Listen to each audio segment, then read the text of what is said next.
dengan saudara-saudara kembali ya. Dan saudara, kita memasuki tema yang baru yaitu simplicity is work ya. Kesederhanaan itu berhasil. Namun saudara, saya tidak akan membawakan firman Tuhan tentang itu, tapi saya ingin menyambung firman Tuhan yang kemarin ya, yaitu tentang menghadapi kekecewaan ya. Karena waktu kemarin itu it's like I'm leaving you without a clue gitu ya, tanpa ada solusi untuk bagaimana menghadapi yang namanya kekecewaan, saudara. Nah, saya selalu ingin memulai dengan sesuatu yang lucu, saudara.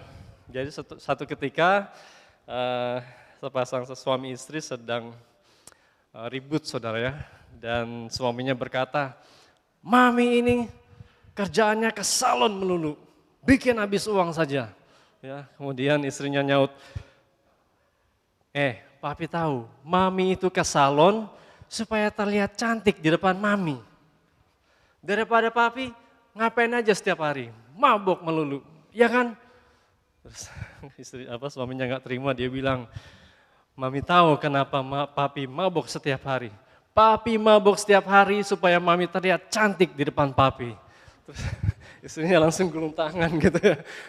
Jadi maksud lo ngajak berantem gitu. Oke saudara, mari kita akan masuk di dalam firman Tuhan. Jadi kalau yang lalu kita sudah belajar bahwa manusia itu bisa kecewa yang pertama kepada Tuhan, kemudian dia bisa kecewa kepada sesama manusia, kemudian dia bisa kecewa juga sama dirinya sendiri karena ekspektasinya terlalu tinggi. Dan ketika dia kecewa, saudara, ya, maka dia bisa mengalami yang namanya tawar hati. Kita bisa berada di gereja, tapi pikiran kita ngambang, kita nggak ada di sini. Karena apa? Kecewa, saudara ya. Kemudian dia bisa mulai hilang pengharapan. Dan setelah dia mulai hilang pengharapan, dia kehilangan iman kepada Tuhan. Nah, saat ini kita akan belajar bagaimana kita bisa mengatasi yang namanya kekecewaan. Supaya kita nggak kecewa lagi ya, kita nggak stres lagi, kita nggak tawar hati lagi, dan kita tahu bagaimana bisa tetap beriman kepada Tuhan. Amin saudara. Nah, poin yang pertama saudara adalah mari kita fokus pada sumber yang tepat saudara. Ya, di pembacaan kita yang waktu lalu, Yohanes pasal 11 ayat yang ke-32, Yohanes pasal 11 ayat yang ke-32 dikatakan, setibanya Maria di tempat Yesus berada dan melihat dia, tersungkurlah ia di depan kakinya dan berkata kepadanya, Tuhan, sekiranya engkau ada di sini, saudaraku pasti tidak mati. Saudara bayangin, Yesus yang ada di hadapan dia itu julukannya adalah kebangkitan dan hidup. Saudara, ya, dia itu Tuhan. Maria dan Marta sudah tahu bahwa Yesus pernah membangkitkan orang mati. Yang pertama, saudara, anaknya Yairus, kemudian yang kedua adalah anak janda di Nain, saudara.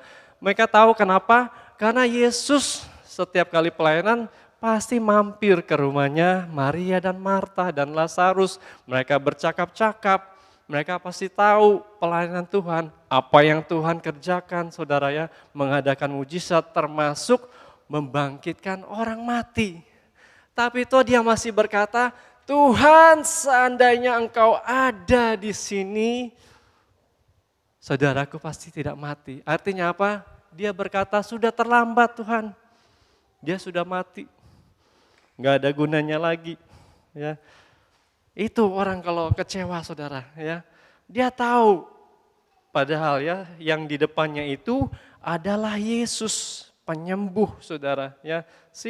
Mereka salah fokus, mereka hanya fokus kepada kematian saudaranya ya. Mereka hanya fokus kepada masalah yang kelihatan, tapi mereka tidak fokus kepada Yesus yang ada di depan mereka. Sang tabib agung sanggup menyembuhkan bahkan membangkitkan orang mati. Itu saudara orang kecewa.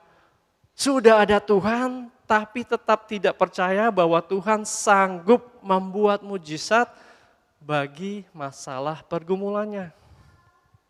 Nah, kenapa kita harus fokus pada sumber yang tepat saudara? Ya, Karena kekecewaan itu bisa membuat fokus kita itu berubah jadi hidup dalam penyesalan, saudara. Ya, akan berubah fokusnya jadi hidup dalam penyesalan. Buktinya apa? Selalu ngomongin yang dulu-dulu. Aduh, seharusnya dulu saya hidup begini ya. Seharusnya dulu saya pilih jurusan ini ya. Seharusnya dulu saya pilih pekerjaan ini ya. Seharusnya saya dulu ngikutin saran papa ya untuk ngikutin karirnya dia. Ya, sekarang saya justru nggak jadi apa-apa gitu ya. Salah milih. Oh, mestinya saya dulu nggak pinjam uang sebesar itu. Sekarang saya nggak bisa bayar, saya dililit utang dan saya dikejar-kejar penagih hutang. Ya, oh seharusnya dulu saya invest ya, harusnya saya beli tanah yang banyak supaya saya bisa invest dan sebagainya. Sekarang saya nggak ada duit, saya nggak bisa beli apa-apa. Harusnya Yesus datang sebelum Lazarus mati. Jadi mereka hidup dalam masa lalu, saudara. Selalu ingat yang dulu-dulu. Isi hatinya semuanya kekecewaan. Kalau dia ngomong sama orang lain itu isinya adalah pengeluhan, ya, kekecewaan, ya, unek-uneknya, penyesalannya, saudara. Orang saudara kalau sedang kecewa itu biasanya bisa lari ke hal-hal dunia, saudara ya. Lari ke hal-hal dunia, mulai masa bodoh dengan hidupnya, masa bodoh dengan keselamatannya, nggak peduli Tuhan lagi, saudara. Dan kalau dia lagi kecewa, saudara, biasanya dia bisa nyanyi lagu dunia, saudara. Bahkan lagu yang galau-galau, saudara ya. Mungkin dia seorang worship leader dan ketika dia kecewa, saudara, dia nyanyi, saat pagi hari ku datang lagi, aku sendiri, tiada yang menemani. Mengapa terjadi pada dirimu? Aku tak percaya kau telah tiada. Nah itu saudara, kalau orang lagi kecewa gitu tuh. Ya, sukanya yang galau-galau ya, yang kalut-kalut dan sebagainya, saudara. Ya, nggak mungkin kalau orang itu lagi galau dia nyanyi, aku bersuka cita ketika ku mendengar, ya, atau hati yang gembira adalah obat, atau lagu ku bersuka di dalam Tuhan sebab cintanya lebih dari anggur, nyanyi menari mari melompat bersama, ku bersuka di dalam Tuhan. Gak mungkin saudara kalau orang kecewa ya lagi nyesel, saudara gak mungkin nyanyi yang girang-girang, yang senang-senang gitu. Pasti yang kecewa-kecewa, saudara. Nah, banyak orang Kristen juga seperti itu. Orang yang dia kasih meninggal, suami atau istrinya terbaring tak berdaya di rumah sakit, bisnisnya ambruk, saudara, mereka fokusnya kepada masalah, bukan kepada Yesus yang sanggup mengubah masalah itu, saudara. Yang sanggup membuka jalan keluar bagi pergumulan kita. Itu bahayanya orang kecewa, saudara. Saudara, orang yang salah fokus itu kayak gimana sih? Saya kasih contoh, saudara ya. Kalau kita nonton tinju atau kickboxing, saudara, ya, entah di arenanya atau di televisi ya. Nah, setiap pergantian ronde pasti ada itu ya, yang jadul itu ada perempuan cantik, pegang papan ronde, pakaiannya, ya, tank top, mini skirt, ya, dan celana ketat, saudara. Dan ketika pergantian ronde itu, saudara, biasanya mata laki-laki itu bukan sama papan rondenya lagi, tapi sama, nah itu dia, saudara, ngeliatin perempuan cantik itu, dia nggak tahu istrinya lagi perhatiin dari sebelah gitu ya. Ini orang lagi liatin apa gitu ya. Oh, bukan liatin papan ronde, liatin cewek cantik ternyata ya, diketok kepalanya. Woi, sudah ronde berapa sekarang? Sedang lihat apa kau? Gitu ya. Dimarah sama istrinya. Udah langsung, ronde berapa ya, ronde berapa gitu ya. Kikuk gitu, saudara. Nah ini, saudara, salah satu contoh bahwa kita ini enggak fokus pada sumber yang tepat, saudara. Ya, berapa banyak di antara kita kalau lagi bawa mobil, lagi banyak masalah, saudara, di tol, tiba-tiba, lah, pintu exit udah kelewatan. Ya aduh, gua harus muter jauh lagi gitu ya. Atau saudara, kita lagi banyak masalah, mundur ya, nggak lihat-lihat, bisa nabrak orang, bisa nabrak sepeda, mobil, atau tiang listrik, saudara. Dan ketika itu terjadi, saudara, ya kita nyesel, kepikiran terus, aduh, coba tahu saya tadi hati-hati ya, begini saya nggak nabrak, ya. Mobil saya penyok, saya harus ganti rugi, ya asuransi saya naik, dan sebagainya, saudara. Ya itu orang yang nggak fokus, saudara. Ya, jadi mari sama-sama katakan jangan salah fokus. Ya, katakan kiri kananmu jangan salah fokus, saudara. Amin. Kenapa Maria dan Marta bisa menyesal Yesus tidak datang? Karena Maria dan Marta itu menyesal Yesus tidak datang karena sumber pengharapan yang mereka miliki itu salah, saudara. Dan saya catat di sini ada 3 hal sumber pengharapan mereka yang keliru. Yang pertama, saudara, ya.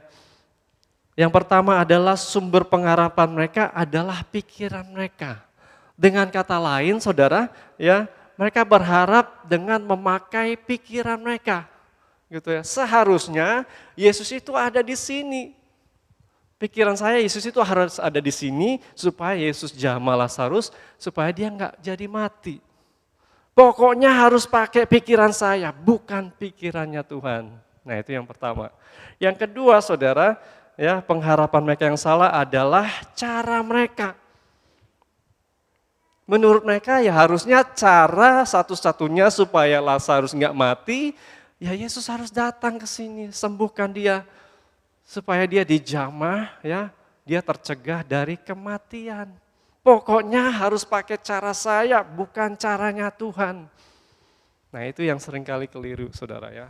Yang ketiga, Saudara ya, sumber pengharapan yang salah adalah pengharapan mereka adalah waktu mereka, Saudara. Ya. Mereka berkata seharusnya waktu itu, saat itu, hari itu juga Yesus harusnya ada di situ. Pokoknya harus pakai waktu kami, bukan waktunya Tuhan. Kalau kita baca di ayat itu saudara, Yesus sengaja menunggu 4 hari lagi.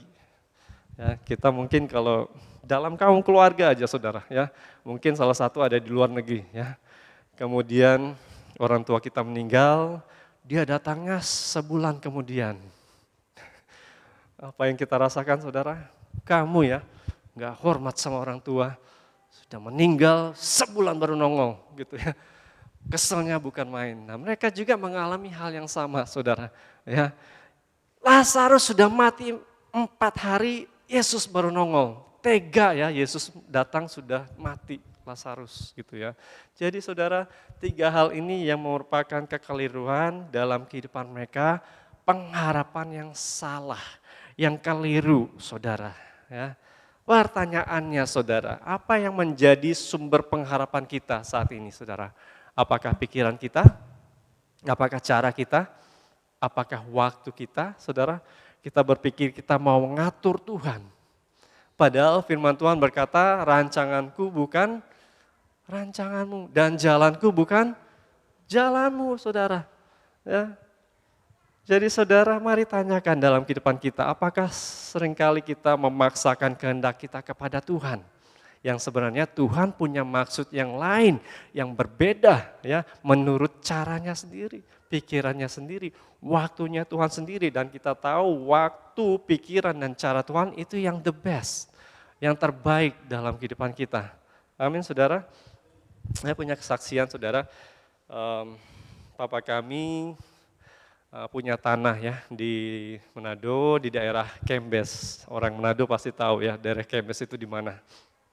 Dan punya berapa belas tempat ya dengan luas berapa hektar. Dan tiba-tiba orang yang kita percayakan untuk jaga di situ saudara, ya tiba-tiba ngaku bahwa itu punyanya mereka. Gitu ya. Mereka bahkan ngaku sudah ada sertifikat bahwa ini asli punya mereka gitu ya. Wah, ayah saya tersinggung, marah besar saudara, dia langsung berkata, oke, kita ketemu di pengadilan ya. Dia siapin surat-suratnya semuanya ya dan siap untuk maju ke pengadilan. Di tengah-tengah dia mempersiapkan saudara surat-surat ini, kemudian dia mendengar suara berkata, sebenarnya tanah kamu di mana? Ya, dia terdiam saudara. Ya, dia terdiam dan kemudian dia nunjuk ke atas. Di atas. Gitu ya. Kalau kamu tahu di atas, kenapa kamu sibuk dengan tanah yang ada di dunia? Let it go. Nggak usah fight, biarin aja. Nanti aku yang handle, kata Tuhan. Dan mulai saat itu saudara, dia mengurungkan niatnya, dia tidak akan fight di court, saudara, di pengadilan. Dia hanya biarkan begitu saja. Secara manusia, kelihatannya bodoh banget gitu ya. Tanah yang luas berapa hektar, dibiarkan begitu saja. Tapi ajaibnya saudara, setelah berapa tahun, tiba-tiba orang yang kita percayakan ini saudara, datang ke rumah kami. Datang ke rumah kami, ketok pintu, dibukakan, kemudian mereka bilang, Om, minta maaf Om, kita sudah salah. Ya, kita menyerobot tanahnya Om, kita udah ngaku-ngaku bahwa itu milik kita, padahal itu punyanya Om. Kita serahin kembali tanahnya Om, itu miliknya Om ya. Kita mohon maaf, kita udah mau pulang kampung Om, ya terima kasih untuk selama ini. Saudara, waktunya Tuhan bukan waktunya kita, saudara. Rencananya Tuhan bukan rencana kita, saudara. Ya, terkadang memang terlihat bodoh oleh dunia, saudara. Ya, kita nggak fight apa yang seharusnya menjadi milik kita, saudara. Tapi kalau kita dengar jelas suara Tuhan untuk tidak balas jahat dengan jahat, ya, kita percaya bahwa Tuhan sanggup menolong hidupmu. Apa yang sedang engkau hadapi, saudara, ya percaya bahwa Tuhan sanggup membalikan sesuatu untuk kepentingan kita, saudara, kebaikan kita, saudara. Amin. Nah mungkin banyak kita berharap Tuhan menjawab doa kita itu dengan cara yang enak, yang gampang, saudara. Tetapi Tuhan mengizinkan cara yang agak sulit, saudara, ya, tidak sesuai dengan kehendak kita. Kenapa? Karena supaya waktu kita tiba di situ saudara, kita akan melihat kuasa Tuhan ditunjukkan secara lebih extraordinary, secara dahsyat, secara luar biasa seperti yang dialami oleh Lazarus. Amin saudara, 4 hari sudah mati saudara, seharusnya sudah bau busuk. Betul saudara? Tapi tiba-tiba dia keluar dari kuburan. Ya. Puji Tuhan, God is good, amin. Yesaya pasal 43 ayat 2 berkata, apabila engkau menyeberang melalui air, aku akan menyertai engkau. Atau melalui sungai-sungai, engkau tidak akan dihanyutkan. Apabila engkau berjalan melalui api, engkau tidak akan dihanguskan. Dan nyala api tidak akan membakar engkau. Jadi saudara, Tuhan tidak serta-merta mengeluarkan kita atau menghindarkan kita dari api, atau serta-merta menghindarkan kita dari air yang deras, saudara. Tapi janji Tuhan, Tuhan menyertai kehidupan kita di sana. Amin, saudara. Ya. Nah, mengapa kita mendengar kesaksian-kesaksian di mana hamba Tuhan harus mengalami pergumulan yang berat, tantangan yang berat, kecelakaan yang berat. Ya, kalau mungkin saudara pernah mendengar khotbah dari pendeta Debbie Basir ya, yang waktu dia kecelakaan, mobilnya rusak parah, tapi mereka selamat semuanya, nggak ada yang terluka, saudara. Ya, mengapa? Itulah salah satu cara Allah menjawab atau melindungi setiap kita dari semua bahaya maut atau pergumulan-pergumulan yang tidak kita bisa atasi secara kekuatan kita sendiri, saudara. Amin. Itulah cara Tuhan. Amin. Seperti aktor Vin Diesel ya, yang hobi nonton The Fast and the Furious. Ya, ketika satu saat dia harus menabrakkan mobilnya, kemudian terjadi ledakan yang besar ya, api berkobar dan sebagainya, saudara. Mereka pikir dia sudah mati. Tapi ketika beberapa saat kemudian dia keluar dari api, saudara. Tadadang, tadadang, gitu ya. keluar dari api, saudara. Ya. Seperti yang dialami oleh SMA. Siapa itu, saudara? Sadrak, Mesak, dan Abednego. Ya. Mereka juga dilempar ke api, saudara. 7 kali lipat dipanaskan perapian itu, saudara. Bahkan yang lempar mereka sampai mati. Tapi yang ajaibnya, saudara, mereka tetap hidup. Dan ketika raja melihat, ada seorang yang seperti dewa, ya, dan itulah Yesus, saudara. Dan saudara, dikatakan di firman Tuhan itu, tidak ada yang terbakar dalam tubuh mereka. Baju, rambut, kulit semua utuh, betul ya? Utuh semuanya, bahkan bau kebakaran pun gak ada. Tapi ada satu yang terbakar di situ. Apa itu, saudara?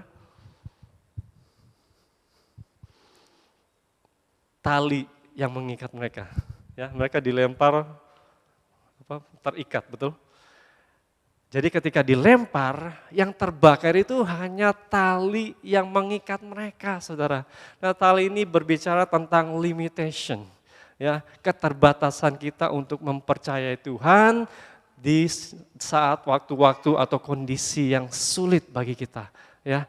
Masa-masa kesusahan, masa-masa sengsara, masa-masa yang berbahaya, saudara. Inilah hal-hal yang Tuhan mau angkat, Tuhan mau bakar, Tuhan mau musnahkan dari kehidupan kita sehingga kita bisa 100% bergantung, berharap, percaya kepada Tuhan. Amin, saudara. Berikan tepuk tangan bagi Tuhan. Haleluya. God is good all the time. Amin, saudara. Saudara, jadi when we start limiting God,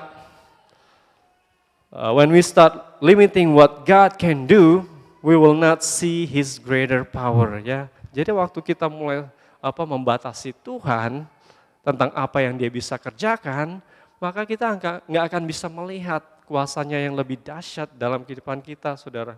Amin. Karena kita membatasi kuasanya Tuhan.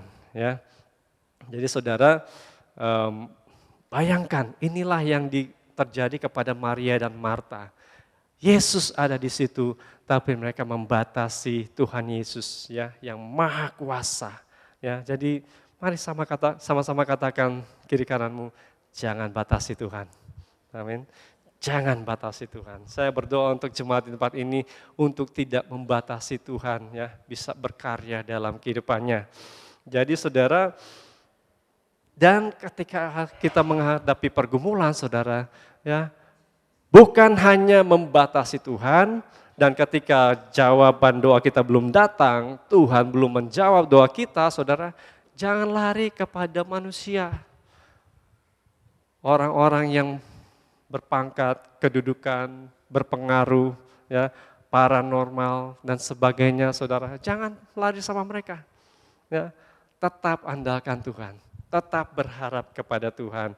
Karena kepada manusia kalau kita berharap, saudara, kita akan kecewa. Siapapun backinganmu, siapapun orang terhebat dalam hidupmu, satu saat bisa mengecewakanmu. Bahkan hamba Tuhan sekalipun, yang terkenal sekalipun, saudara, yang penuh pengurapan sekalipun, saudara, bisa mengecewakan kita, saudara. Karena mereka hanya manusia. Enggak sempurna, hanya Tuhan yang sempurna. Amin. Sekali lagi berikan kemuliaan bagi nama Tuhan. Praise God, praise God.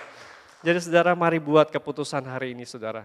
Sumber keputusan saya hanya di dalam Yesus. Saudara, begitu banyak masalah pergumulan yang saya hadapi, saudara, dalam kehidupan saya.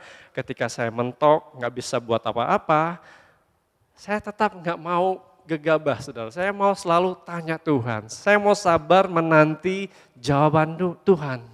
Karena delay doesn't mean denying. Betul, saudara? Ya, tertunda bukan berarti Tuhan sudah mengabaikan itu. Bahwa Tuhan tidak akan menjawab doa kita lagi. Ya, tapi justru ketika kita sabar menanti waktunya Tuhan, ya, Dia akan menunjukkan dirinya dengan kuasa yang tak terbatas, ya, yang luar biasa. Nah, kita lihat kisah Raja Daud, saudara. Ya, Raja Daud ini adalah orang yang paling baik dalam mengambil keputusan. Karena apa-apapun, saudara, dia selalu bertanya sama Tuhan. Ya, kita baca di 1 Samuel pasal 30 ayat 8, dikatakan, kemudian bertanyalah Daud kepada Tuhan, katanya, haruskah aku mengejar gerombolan itu? Akan dapatkah mereka kususul? Dan ia berfirman kepadanya, kejarlah sebab sesungguhnya engkau akan dapat menyusul mereka dan melepaskan para tawanan. Nah, saudara, ini situasi di mana ya keluarga dari Daud dan semua yang mengikuti dia, gerombolannya itu, saudara, itu ditawan oleh orang-orang Amalek. Ya, jadi tempat mereka dijarah, ya, orang-orangnya semuanya nggak dibunuh sih, tapi dibawa terangkut, tertawan, saudara. Nah, dia menyempatkan diri bertanya kepada Tuhan. Ya, Tuhan, haruskah aku kejar orang-orang ini atau bagaimana Tuhan? Ya, temannya di samping dengar, lo udah sarap kali ya, itu suami sama anak-anak kita tahu. Lo masih mau tanya Tuhan? Gua penggal juga lo kepala lo, gitu ya. Pasti, ya, orang-orang yang ikut dia, ya, keluarganya ini men. Nggak main-main gitu. Lo masih mau tanya Tuhan lagi? Ya, kita ganyang lo di sini ya, habisin lo gitu ya. Tapi saudara, dia tetap tanya Tuhan. Dia tetap tunduk pada perintah Tuhan ya. Dan akhirnya Tuhan menjawab, kejarlah sebab engkau akan menyusulnya dan akan melepaskan para tawanan.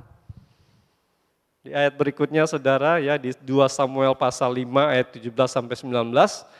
Ya, dikatakan ketika didengar orang Filistin bahwa Daud telah diurapi menjadi raja atas Israel, maka majulah semua orang Filistin untuk menangkap Daud.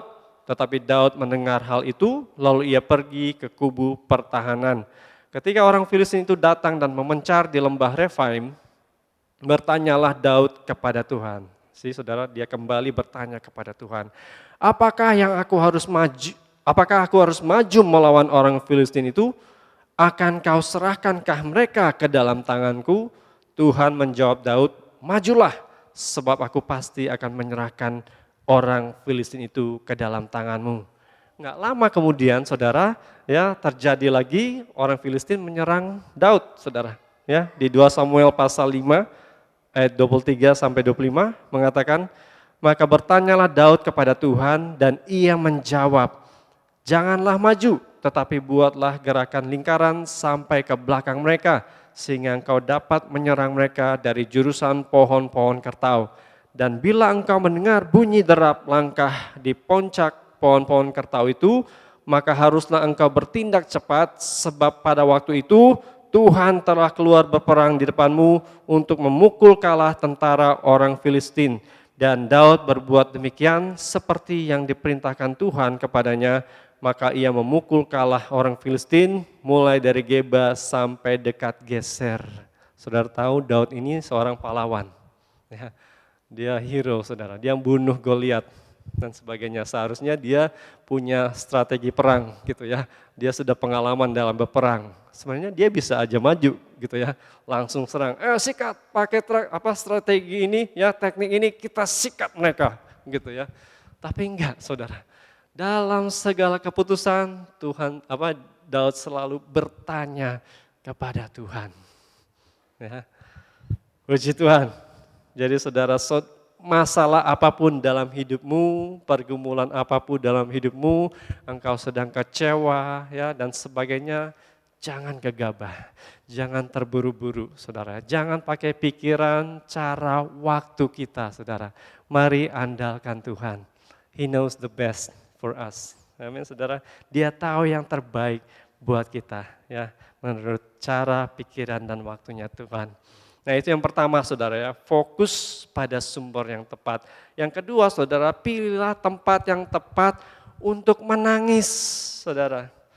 Yohanes pasal 11 ayat 32 sampai 33 mengatakan, setibanya Maria di tempat Yesus berada dan melihat dia, tersungkurlah ia di depan kakinya dan berkata kepadanya, Tuhan, sekiranya engkau ada di sini, saudaraku pasti tidak mati. Ya, ini sambil menangis si Maria. Ya. Ayat 33, ketika Yesus melihat Maria menangis dan juga orang-orang Yahudi yang datang bersama-sama dengan dia, maka masyghullah hatinya. Yesus jadi terharu saudara ketika dia menangis. Ya. Jadi poin yang kedua saudara, pilihlah tempat yang tepat untuk menangis saudara. Saudara, nangis itu enggak dosa. Ya. Banyak laki-laki pantang nangis gitu ya. Pikirnya lemah, lembek ya, seperti perempuan ya, cengeng dan sebagainya. No saudara, karena Tuhan tahu bahasa tetesan air mata. Setiap air mata kita ditampung di kirbatnya Tuhan. So it's okay to cry ya at the feet of Jesus saudara ya. It's okay menangis di kaki Tuhan saudara ya, dan itu yang terbaik. Menurut medis saudara, ketika kita menangis kita sedang mengeluarkan hormon-hormon penyebab stres, bahkan toksik-toksik, racun-racun yang ada dalam kehidupan kita saudara ya. Jadi menangislah di kaki Tuhan saudara ya, dan saya catat saudara, di mana kita menangis itu penting, yaitu di mana saudara? Di kakinya Tuhan. Ya, di kakinya Tuhan. Make sure dalam kehidupanmu ada saat-saat teduh, ya, duduk di kaki Tuhan. Ya, saya juga sering begitu, saudara. Ya, ketika saya mentok, nggak tahu berbuat apa, ya, saya benar-benar sudah kehabisan akal. Ya, sepertinya jalan buntu, tidak ada yang menolong. Saya menangis di kaki Tuhan. Bahkan dalam mempersiapkan khotbah, saudara, saya sering stres luar biasa, saudara ya. Apa yang harus saya siapkan? Ya, kepala kadang sudah berasap, mau keluar tanduk, saudara. Tapi saya mau menangis di kaki Tuhan. Tuhan, saya udah nggak mampu. Apa yang harus saya ngomong, Tuhan ya? Saya juga masih pemula, saya belum pengalaman. Ya, saya selalu membiasakan di bawah kaki Tuhan, ya, menangis, saudara, ya, meminta campur tangan Tuhan. Dan ketika saya lakukan itu, saudara, ya, tiba-tiba ide-ide mulai keluar, muncul firman-firman Tuhan, rema-rema Tuhan berikan dalam kehidupan saya, dan saya mulai catat semuanya, saudara. Ya, saya mulai gabungkan menjadi satu khotbah, saudara. Dan ternyata juga, saudara, ketika saya melakukan itu, waktu saya kekurangan, saudara, saya nggak trompet sana, trompet sini, ya, pastor lagi kekurangan, lagi butuh makanan dan sebagainya. Enggak, saudara. Ya, ada aja berkat-berkat yang Tuhan berikan, saudara. Ya. Tuhan mencukupkan kebutuhan saya, saudara. Ya, jadi duduk di kaki Tuhan itu hal yang penting, saudara. Ya, jadi kita tidak mengandalkan manusia, ya, tapi kita mengandalkan Tuhan ya di atas segala-galanya. Raja Daud banyak mengalami kekecewaan, saudara, ya. Tapi kenapa sampai akhir hidupnya dia tetap terpelihara? Ya, kerajaannya tetap kokoh. Ya, dia tidak dibunuh oleh tentara lain, bahkan dia disayangi oleh prajurit-prajuritnya, rakyatnya. Ya, panglimanya atau tentaranya tidak ada yang mengkhianati dia, yang membunuh dia, saudara. Ya, kerajaannya kokoh. Mengapa, saudara? Dia tahu tempat yang paling aman, saudara. Ditulis di dalam Mazmur pasal 62 ayat 2 dan 3. Di situ mengatakan, hanya dekat Allah saja aku tenang, daripadanya lah keselamatanku. Hanya dialah gunung batuku dan keselamatanku. Kota bentengku, aku tidak akan goyah. Jadi saudara, Daud ini sampai akhir hidupnya dia tahu tempat yang paling aman, yaitu hanya dekat Allah saja aku tenang. Amin saudara. Jadi saudara, mengapa Tuhan mau kita duduk di kakinya, saudara? Mengapa? Karena sebenarnya Tuhan mau kita punya hubungan yang intim, yang dekat sama Tuhan. Amin saudara. Saudara, ini sering terjadi di dalam pasangan suami istri ya. Suami berpikir, pokoknya dalam rumah tangga saya harus kerja keras, gambate, sediakan kebutuhan rumah tangga saya. That's it. Sedangkan yang wanita, yang perempuan, istri, pokoknya saya harus menyiapkan makanan yang terbaik, yang lezat, bergizi, rumah yang rapi, baju yang terlipat rapi, semuanya pokoknya that's it. Ngepel-ngepel dan sebagainya, that's it. Ya, itu tugas saya. Ya. Tapi saudara, Nggak jarang ketika kita melakukan rutinitas itu, ya mereka terisak-isak, mereka merasa sesuatu yang kurang, ya mereka nggak bahagia dalam rumah tangga mereka. Mengapa? Hanya sibuk dengan pekerjaan masing-masing.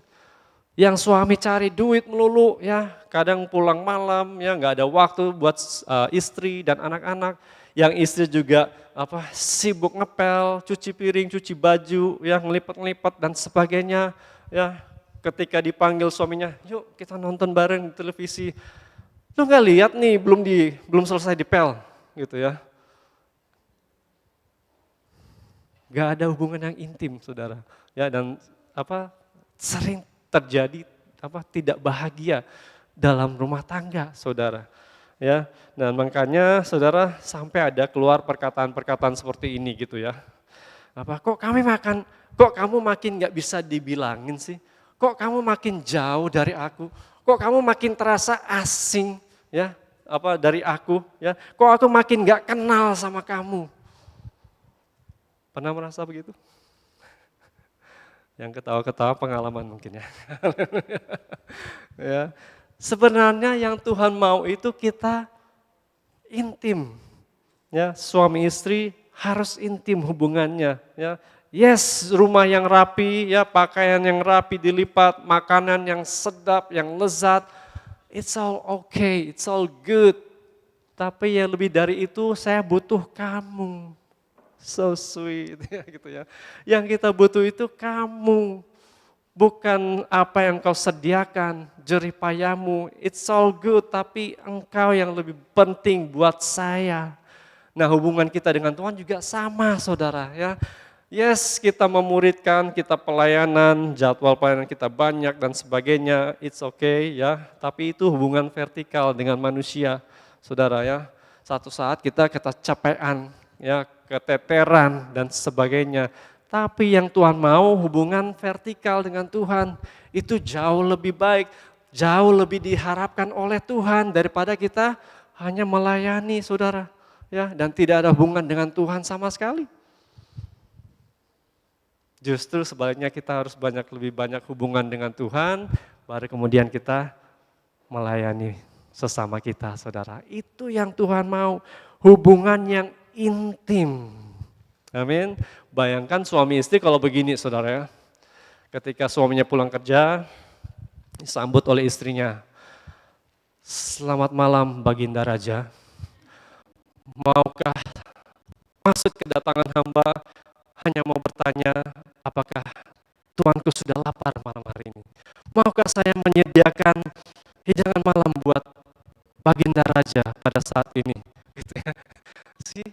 Gak intim banget, kaku banget gitu ya, kayak orang lain gitu saudara ya. Ya Tuhan gak mau seperti hubungan seperti ini, seperti pekerja sama Tuhan atau rakyat dengan raja. Bukankah kita ini kekasihnya Tuhan? Betul? Kita mempelai wanita, dia mempelai pria kita. Amin. Dia kekasih hati kita. Betul? Jadi mari bangun hubungan yang baik dengan Tuhan. Amin saudara. Mari kita perbaiki hubungan kita yang lebih erat dengan Tuhan saudara. Ya karena itu yang diingini oleh Tuhan dalam kehidupan kita. Dan saya percaya saudara ketika kita melakukan firman Tuhan ini, yaitu 2 poin ini saudara, yaitu fokus pada sumber yang tepat, yaitu Yesus Kristus, dan kemudian kita pilih tempat yang tepat untuk menangis, ya, mengadukan pergumulan kita kepada Tuhan, maka niscaya kita akan bisa menghadapi yang namanya kekecewaan dan kita akan hidup berkemenangan di dalam Tuhan. Amin firman Tuhan. Kiranya firman Tuhan boleh memberkati kita pada hari ini. Waktu saya sudah habis, saudara. Ya sebenarnya masih sejam lagi, tapi it's okay lah. Ya kali ini, ya, puji Tuhan. Mari kita sambut responi firman Tuhan dengan pujian tadi. Ya. Engkau Tuhan yang setia. Haleluya. Mari fokus pada sumber yang tepat, saudara. Pilih tempat yang tepat untuk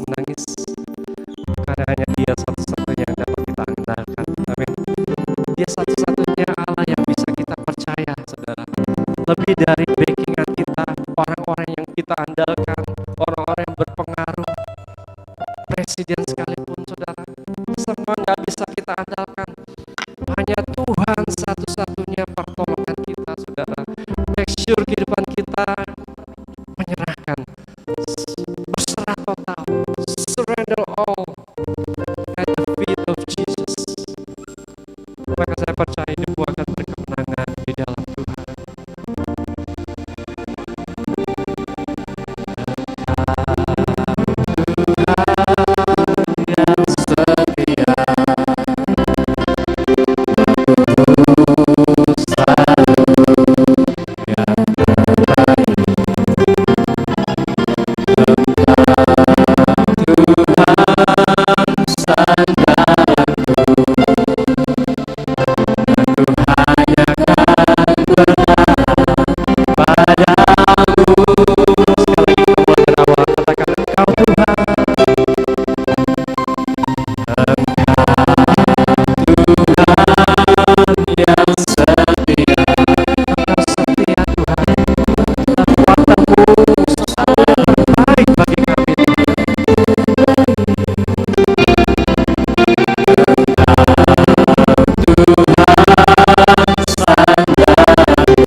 pujian ini.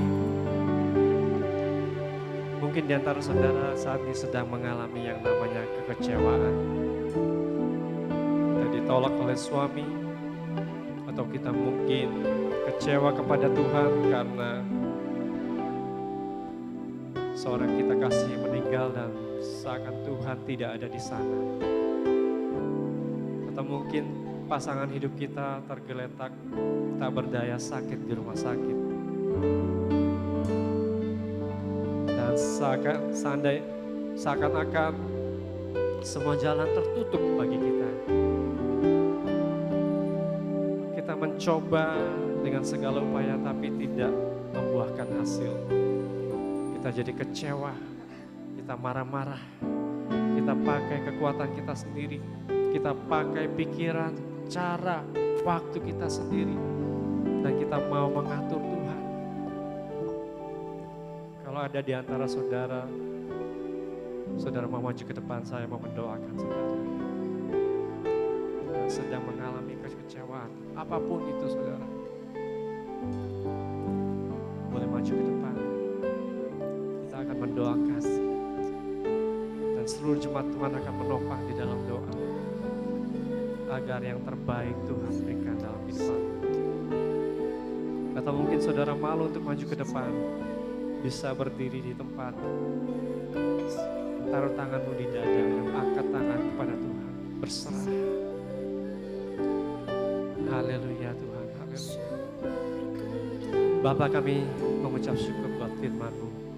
Dan saat ini Tuhan, kalau ada rekan-rekan jemaat di tempat ini yang sedang mengalami yang namanya kekecewaan Tuhan, mau berdoa biar Tuhan kuasa-Mu menjamah mereka, kasih-Mu Tuhan mengalir atas hidup mereka, agar mereka boleh kembali tenang dan bisa Bapa berpikir dengan tenang bahwa Tuhan memegang kendali atas segala sesuatu. Engkau tidak pernah terlambat Tuhan, bahkan yang mungkin bagi manusia terlihat seperti Tuhan terlambat, seperti halnya Lazarus Tuhan, Engkau bahkan tidak datang sampai 4 hari dan membuat kekecewaan bagi Maria dan Marta dan keluarga yang ada. Namun Tuhan, rancangan-Mu bukan rancangan kami dan jalan-Mu bukan jalan kami. Sebab itu Tuhan, kami mau mempercayakan kepada Tuhan yang sanggup Tuhan mengubahkan situasi dalam kehidupan kami, mengubahkan dari air mata menjadi sukacita, mengubahkan dari kekecewaan menjadi kegembiraan. Karena kami tahu Tuhan, di tengah-tengah kesengsaraan, di tengah-tengah pergumulan yang ada, Engkau mengizinkan semua itu terjadi supaya Kau hadir dengan Tuhan kuasa yang lebih dahsyat Tuhan, yang extraordinary Tuhan, yang luar biasa, yang dahsyat Tuhan, yang tidak kami pikirkan. Terima kasih Tuhan, terpujilah nama-Mu. Saya percaya kuasa-Mu mengalir saat ini Tuhan kepada setiap umat-Mu yang sedang mengalami Tuhan pergumulan, kekecewaan, penyesalan Tuhan. Hamba berdoa biar fokus kami boleh benar, yaitu kepada Yesus. Dan Tuhan, ketika kami mengalami pergumulan, biar kami tidak mencari solusi di tempat lain Tuhan, kepada orang-orang pintar, orang berpengaruh, paranormal, tapi kami boleh Tuhan mencari Tuhan, menangis di kaki Tuhan. Dan kami percaya Tuhan, seperti firman-Mu mengatakan, maka maskullah hatinya, dia sangat terharu, dia rindu untuk menjawab pergumulan-Mu pada saat itu juga. In Jesus name. Haleluya, haleluya. Buka hatimu, biarkan Tuhan menjamah hidupmu saat ini. Haleluya, haleluya. Terima kasih Tuhan. Satu-satunya yang ku andalkan, satu-satunya yang ku percaya, Engkau sumber kekuatan, sumber pengharapan, sumber keramah.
satu-satunya yang kami percaya. Dalam pergumulan yang kami hadapi, mungkin terjadi kekecewaan, putus asa dan sebagainya, namun kami boleh dikuatkan melalui firman-Mu Tuhan hari ini. Untuk boleh fokus pada sumber yang tepat, yaitu Yesus Kristus. Sang tabib yang ajaib, penyembuh yang ajaib,